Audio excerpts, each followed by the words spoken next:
welcome to the Great Detectives of Old Time Radio. From Boise, Idaho, this is your host, Adam Graham. If you have a comment, email it to me, box13@greatdetectives.net. Follow us on Twitter at Radio Detectives, and become one of our friends on Facebook, facebook.com/Radio Detectives. Today's program is brought to you in part by the financial support of our listeners. You can support the show on a one-time basis at support.greatdetectives.net. You can also send a donation via mail to Adam Graham, P.O. Box 15913, Boise, Idaho 83715. And you can send a donation through Zelle to box13@greatdetectives.net. And you can also become one of our ongoing Patreon supporters at patreon.greatdetectives.net. Well, now it's time for today's episode of Mr. Keen, Tracer of Lost Persons. The original air date on this one is March the 16th, 1944, and this is The Case of the Strange Display. Thousands of women are finding that economical no-rubbing Aero Wax makes dingy old floors shine and sparkle, look like new. Just apply, and in 6 to 9 minutes it dries to a hard, lustrous waxed finish that saves countless scrubbings and polishings. Yet Aero Wax costs only 25 cents a pint at grocery, hardware, drug, and chain stores. Get Aero Wax, AEROWAX, tomorrow.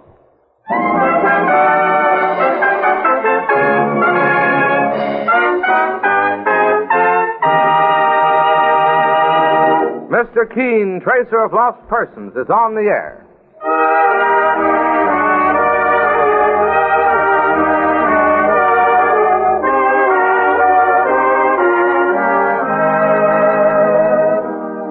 Ladies and gentlemen, Colonos Toothpaste presents Mr. Keen, Tracer of Lost Persons, one of the most famous characters of American fiction and one of radio's most thrilling dramas. Tonight and every Thursday night from 7:30 to 8 Eastern Wartime, the famous old investigator will take from his file and bring to us one of his most celebrated missing persons cases.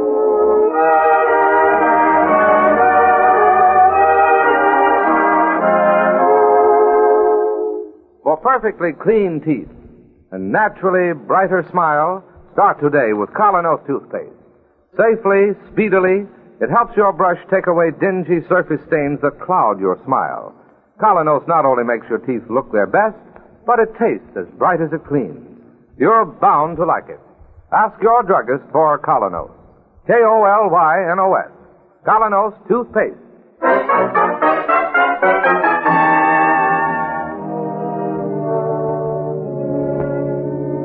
And now, Mr. Keen, Tracer of Lost Persons, who tonight brings us the case of the strange display.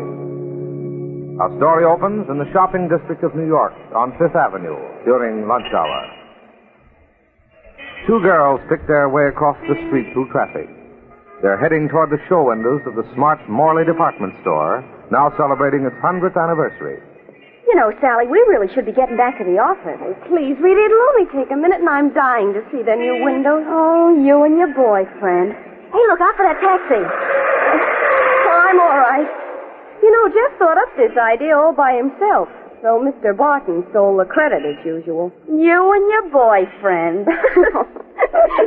Jeff was working on the display all night. This is sort of like an opening performance. Here we are. Yeah, if we can get through that crowd. I beg your pardon, sir. Would you mind letting us... Oh, thank you. Here, Rita, this window first. Okay. Oh, what an old-fashioned looking family. They're dressed in the style of 100 years ago, when the store began. Look at that. A whole family sitting in their 1844 parlor. That's Jeff's idea. You and your... Sally. Yes? Look at the old gentleman sitting by the fireplace. What about him? His white whiskers are falling off, and... It's not a dummy. It's alive. It's not alive. It's dead.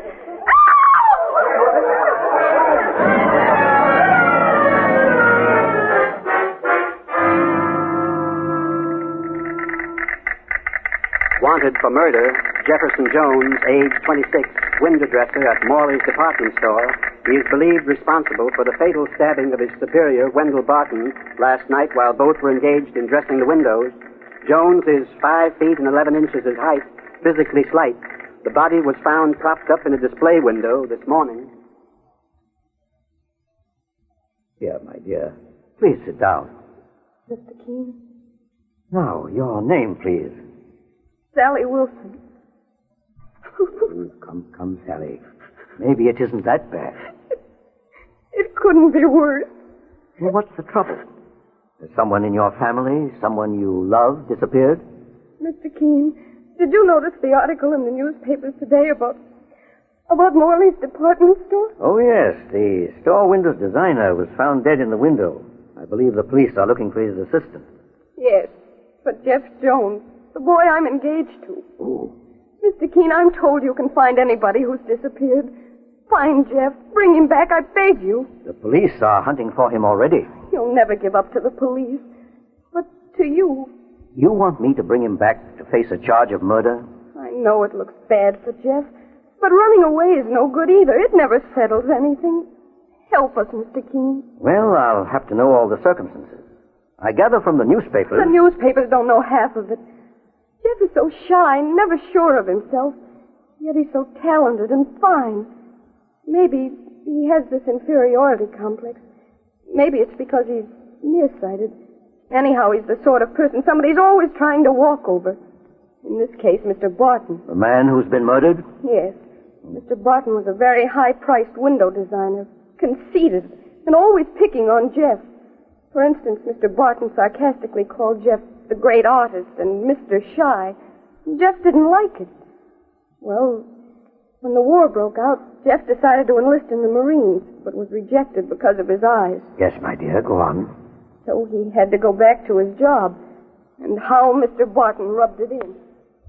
Hey, Mr. Shy, shot any Japs lately? Stop it, Mr. Barton. The great artist has landed. The situation is well in hand. Mr. Barton? From the halls of Montezuma to the shores of Tripoli. Mr. Barton, there's nothing funny about wanting to fight for my country, do you hear? All right, great artist. Get back into the window. Not a very pleasant character, Mr. Barton. Then Jeff took me to a dance of all the store employees last week. And what? Mr. Barton kept telling me how pretty I was. He asked why I wanted to be engaged to a fellow like Jeff. A ladies' man. Well, that night Jeff was ready to hit him. But I took Jeff aside and told him not to mind. He kept talking of quitting. Oh, it's no use, Sally. I can't work with that guy. But, Jeff, darling, they're giving you a raise next month. Everybody knows how good you are. Me? I'm just a nobody. Stop running yourself down, Jeff. Believe in yourself the way I do. Sally, you're swell. You always make me feel so good. So important. To me, you're the most important man in the whole world. Sally, how soon can we get married? Anytime, Jeff. Next week, if you want. Okay, baby. Next week. And I'll try to forget about that guy. So you were getting married this week, Sally? Yes, Mr. Keene. But now this has happened. Mr. Barton has been murdered. The police are looking for Jeff, and I've got nobody to turn to but you. Find him, Mr. Keene. From all you tell me, Barton was a miserable man to work for. Jeff had very little reason to like him. Yet, if Jeff comes back, he faces a murder charge. I know it. But bring him back to me, Mr. Keene.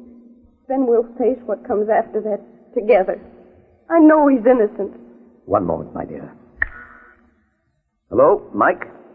Get ready to leave the office with me in 5 minutes, please. Where to? The morgue. The morgue? Yes, to look at the body. In working in a case like this, Sally, I'm taking nothing for granted.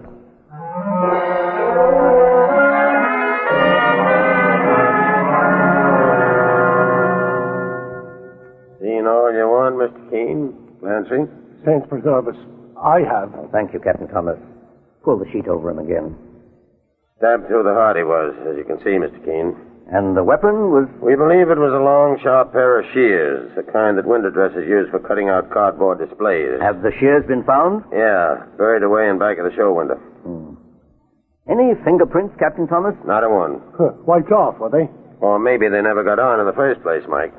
Window dressers sometimes wear cotton gloves so they won't make smudges. Well, Captain Thomas, I noticed one other thing. There was a bruise on Barton's left temple. Oh, yeah, Miss Keene. He must have got that when he fell, after the stabbing.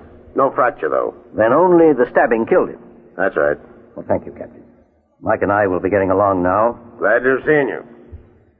Well, boss, where to now? To the Morley department store to ask more questions.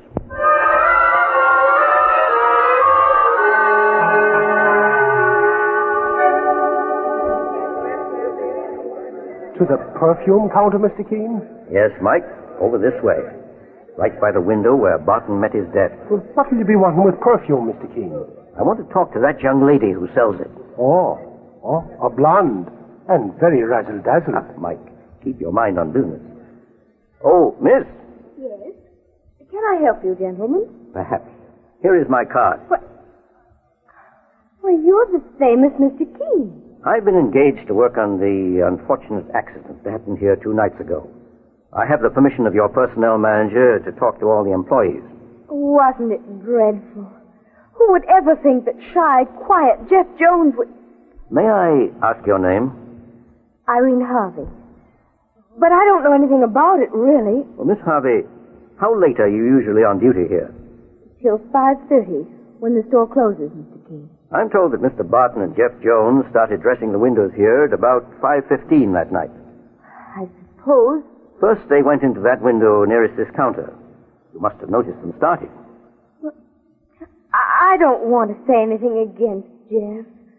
Poor thing, he's in enough trouble. I've been engaged to get him out of it if I can. Tell me now, did you notice anything as the men arrived there last night? Well, they were on the outs again. What did they say?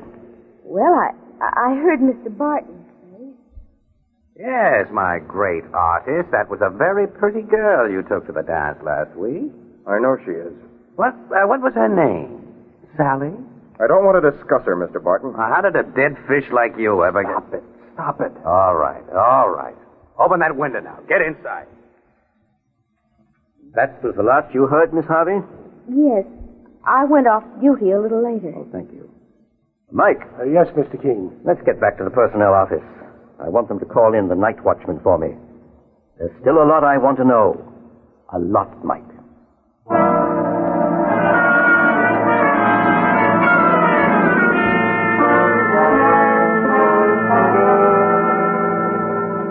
You're the night watchman? Yes, sir. Bill Hankey's my name. I gather that on the night of the murder, you were making your usual rounds of the building? Oh, yes. In the course of the night, you passed Mr. Barton and Jeff Jones several times. Did you see them fighting at any time? No, sir. Nor did you see the actual killing? I was probably on one of the upper floors. Well, after the killing, it must have taken 5 or 10 minutes to dress the dead body of Barton in the dummy's clothes and pop him up in that chair in the window display. I suppose. But you saw none of that? This is a big building, Mr. Keene. Well, you must have seen Jeff Jones leave the store. Oh, yes. He couldn't get out unless I passed him out. What time was that, please? Oh, about 5:30 in the morning. 5:30 in the morning? Uh-huh. Isn't that hour unusual? No, sir. Window dressers sometimes work all night. Well, tell me, did Jeff Jones seem disturbed? Sort of white and nervous. Did he explain why Barton wasn't also leaving? He said Barton had a few things more to clean up before the store opened. I see. Well, there's nothing more you can tell me, I suppose. You know that model cottage on the main floor, Mr. Keene? Yes, what about it? A couple of times during the night, I noticed Mr. Barton ducking in and out, each time a little redder in the face. You think he was drinking? That's what it looked like. Mike, suppose you take a good look inside the cottage later. Yes, sir, I will. And Hanky, one more thing. Yes, Mr. Keene? Naturally, everybody in the store has been very upset by the murder. But one person seems exceptionally disturbed. Who? A young lady who's very good-looking. And I have a hunch her good looks did not escape Mr. Barton's eye. Oh. Am I making sense? Barton liked any good-looking gal. And Irene Harvey, too? That was no secret. The whole store knew about those two.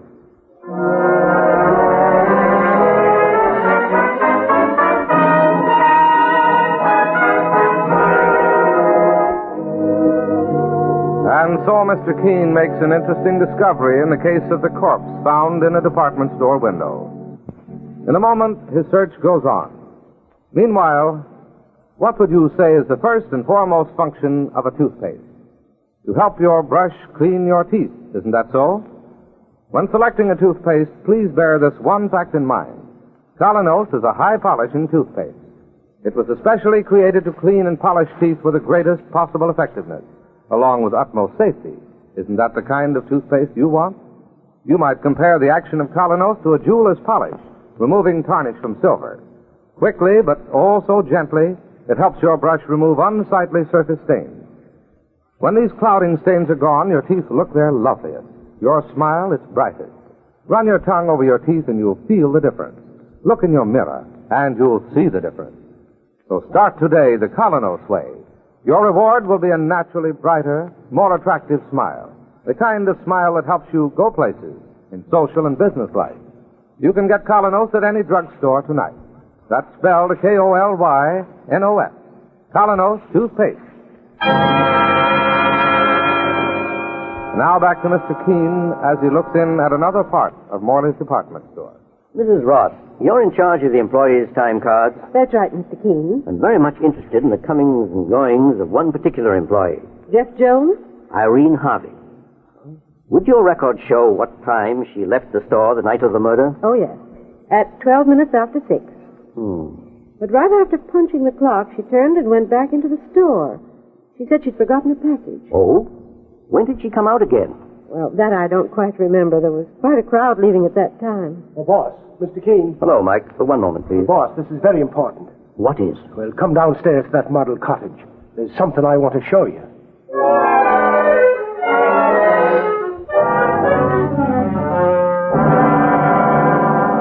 All right.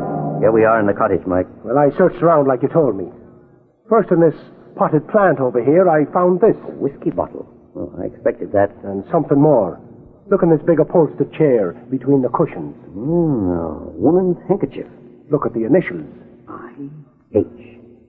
Now we're getting somewhere. Irene Harvey. Ah, boss, I got to hand it to you.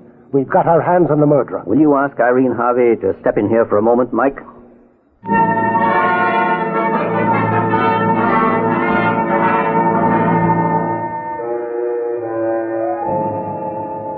You stabbed him, Miss Harvey. It was your work. No, I have nothing to do with But it. all the evidence shows... One moment, Mike. Not so fast. Miss Harvey, Yes, Mr. Keene. all the facts show that after checking out the night of the murder, you came back and hid yourself in this cottage. All right, I did. Why? To talk over something with Wendell Barton? We were engaged, you know. Engaged? Yes, in secret. It was his idea to keep it secret. And then, lately, his eye began to rove. He stopped taking me out. Wouldn't even talk to me. So you stayed here that night to talk to him? Yes. At times he could be charming. But that night he was drinking. And all he would say was, Sorry, Irene. Our time is just up. Wendell, you used to say I meant the whole world to you. I meant it then. Wendell, you're interested in somebody else now, aren't you? Not especially. Jeff's girl. That girl, Sally. Never heard of her. You met her at the dance. You've had nobody on your mind since then but her. Oh, no, darling. You mean she doesn't mean anything to you? I mean, she isn't the only one. Wendell, you're horrible. I won't let you do this to me. I won't let you throw me away like an old coat. I won't. And with that, you stabbed him. I felt like it, but I didn't. Well, what did happen? Jeff called him back to the window display. Huh. It's true. A moment later, I heard the sound of scuffling. Wendell knocked Jeff down. When he got up again, he had a thick slat of wood in his hand.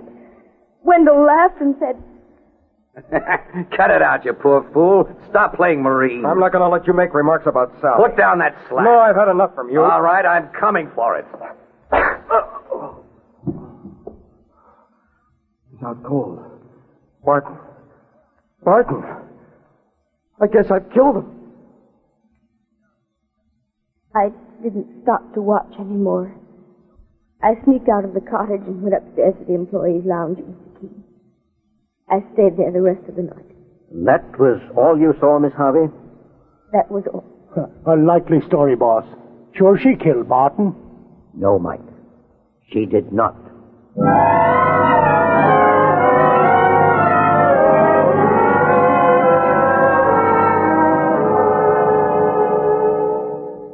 Mr. Keene, I don't want to seem to be bothering you, but have you found any trace of Jeff yet? Well, frankly, Sally, I haven't begun to look for him yet. No? Finding him will take care of itself. If I can solve another problem first. If I can prove who really killed Wendell Barton. You're sure Jeff didn't? Well, I may have the answer in a couple of days. But first I'm going on a trip. Where to? I'll tell you when I come back. Meanwhile, if Jeff gets in touch with you, tell him to come back at once and give himself up on my advice. If you'll listen. He's got to. Running away was the greatest mistake of his life.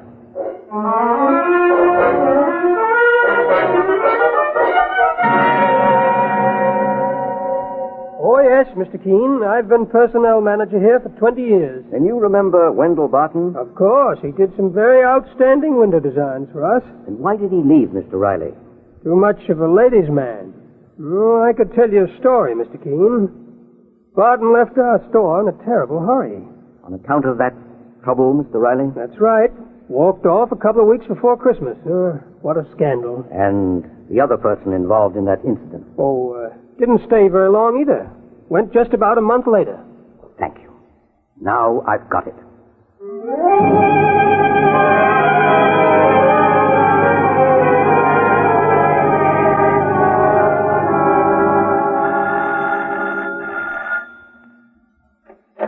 Hello, Sally. Mr. Keene. I just got back.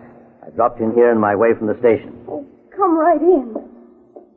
Tell me, any news? The case is solved, my dear, except for the testimony of one certain witness. Who? Jeff himself. I haven't heard from him. Well, if I'm forced to do it, I can present my evidence without him. But it means a long, slow, methodical search all over the country. Oh, one moment while I answer it, Mr. Keene. Hello? Oh, dear God. Jeff, darling. Jeff. Oh, darling, why did you ever run away? You were afraid my name would be dragged into it. Oh, Jeff, that was wonderful of you. But now you've got to come back, and you've got to. Oh, Jeff, please listen to me. Sally, give me that phone. Jeff, hold on for a second. Hello, Jeff? No, you don't know me. My name is Keene. No, this isn't a trap. In the name of heaven, don't hang up. Now listen to me. I want you back in New York tomorrow morning at police headquarters. Yes, in the office of the homicide squad. Don't argue. Do as I say.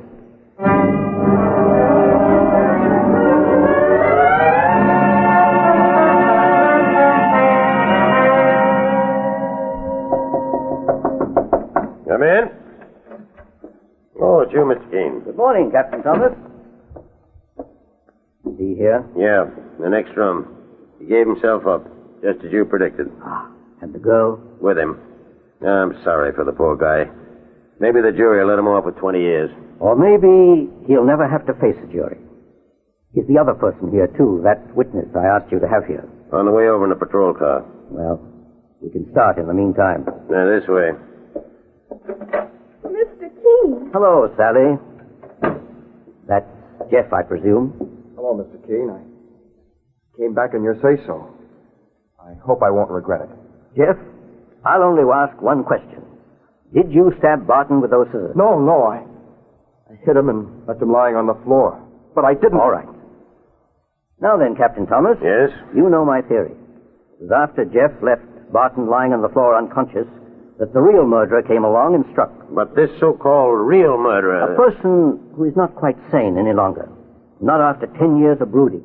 10 years of looking for revenge and fearing always to take it. I don't understand, Mr. Keene. As we all know, Barton was a ladies' man.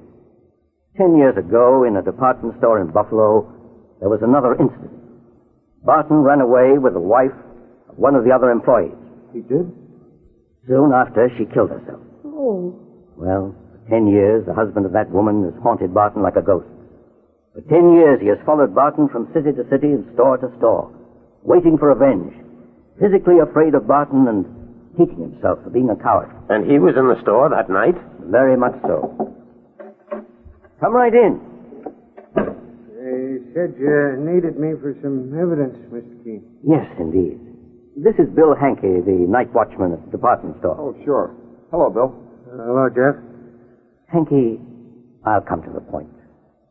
When I questioned you the other day, I was struck by one thing in your answers. What do you mean? The point was, at no time that anything was happening in the store that night were you around to see it happen. It's a big store. But there were a lot of things happening. Well, I didn't want to get Jeff in trouble. Or could it be, Hankey, that you were covering yourself up? Covering myself up? What do you mean? The fact that you yourself stabbed Barton to death. Barton? You mean Barton, the big fellow? Very big. And strong and sure of himself. You wanted to get back at him for years because he'd wronged you. But not until you found him lying there unconscious. Yeah, unconscious. And this time? This time you were stronger. This time there wasn't any chance of his beating you down. And so you picked up the scissors. He had it coming to him. I waited 10 years. And then I got him. But you won't get me. There he goes coming off. He won't break out of police headquarters. I'll get him downstairs. Captain. Yes, Mr. Keene. I have the feeling that a psychiatric hospital would be a better place for him than a cell, poor man. Yep. You're right. Mr. Keene. Yes, Jeff? I see now that I should never have run away. Sally could have told you that. She is a wise girl. You proved it, Mr. Keene. I owe you my life. And what you make of it in the future, you owe to yourself and Sally. You've got a great deal of talent, from all I understand. Well, don't hide your light under a bushel. Well, sir. I know you're not going to fail. And there's nothing like having a wife who believes in you fully to make you believe in yourself.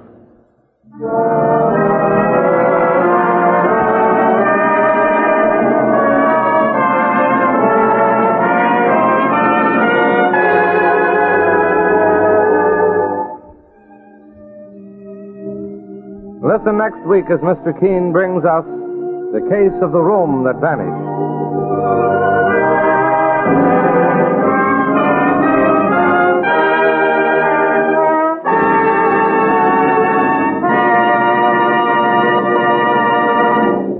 Have wartime conditions made a difference in the taste of your dentifrice? If so, may we suggest you try Colonel, a toothpaste that really tastes well. You'll go for its delicious minty flavor. You'll love that fresh, clean taste it leaves in your mouth. And say, those problem children who balk at brushing their teeth, how you never have to coax them at all if they have their own special tube of keen-tasting Colonos. And wait until you see how clean Colonos makes your teeth. Leaves them spick and span, looking their best. Because Colonos was specifically designed to give your teeth the highest possible polish without overstepping the bounds of safety. It can help reveal the true beauty of your smile. You can get Colonos toothpaste at any drugstore. And nowadays, you don't have to turn in a tin tube. Be sure to ask for Colonos. K-O-L-Y-N-O-S. Colonos toothpaste.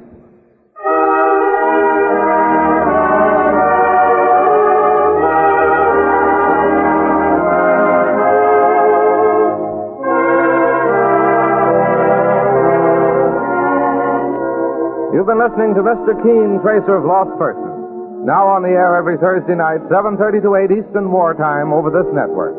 Don't miss Mr. Keene next Thursday night when the kindly old Tracer turns to The Case of the Room That Vanished. This is Larry Elliott saying good night for the makers of Colonos toothpaste and inviting you to listen to Friday on Broadway at 7:30 p.m. Eastern Wartime over this network tomorrow night.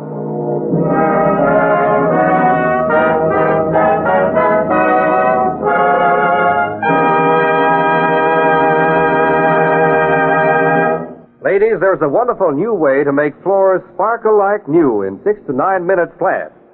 Use Aero Wax, the self-polishing wax that goes on in a jiffy, dries without rubbing. Its marvelous high luster adds beauty to your rooms, saves countless scrubbing. Yet it costs only 25 cents a full pint. Get Aerowax, Aerowax, tomorrow. This is CBS, the Columbia Broadcasting System.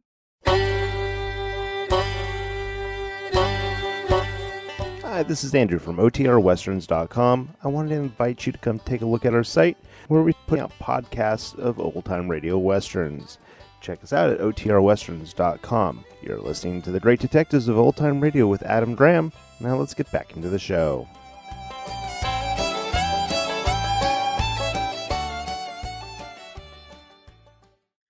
Welcome back. Well, a nice and enjoyable episode of Mr. Keen, where Mr. Keen's talents used to vindicate a nice guy persecuted by the murder victim and given a happy ending. I like this one. A nice, quick resolution. Good story overall. All right, listener comments and feedback. And first of all, we have Mr. E. Dale from Twitter writing, just found your podcast and love it. I'm catching up on old episodes, and it seems like the first few Sherlock Holmes are missing from the website. Episode 0004 from October 29th, 2009, for example. Are they available anywhere? In answer to your question, no. The first two episodes that we did of Sherlock Holmes on the podcast are not on the website, and that's because I found out that they were mislabeled as being from the 1930s, when in actuality they were under copyright. So I went ahead and I removed those episodes from the website. So they're not available anywhere. But thanks so much for the question, and appreciate you listening and catching up. All right, well, that will do it for today. Join us back here tomorrow for The Man from Homicide. And next Monday, we'll be back with another episode of Mr. Keen, Tracer of Lost Persons. In the meantime, send your comments to box13 at greatdetectives.net. Follow us on Twitter at Radio Detectives and become one of our friends on Facebook, facebook.com/Radio Detectives. From Boise, Idaho, this is your host, Adam Graham, signing off.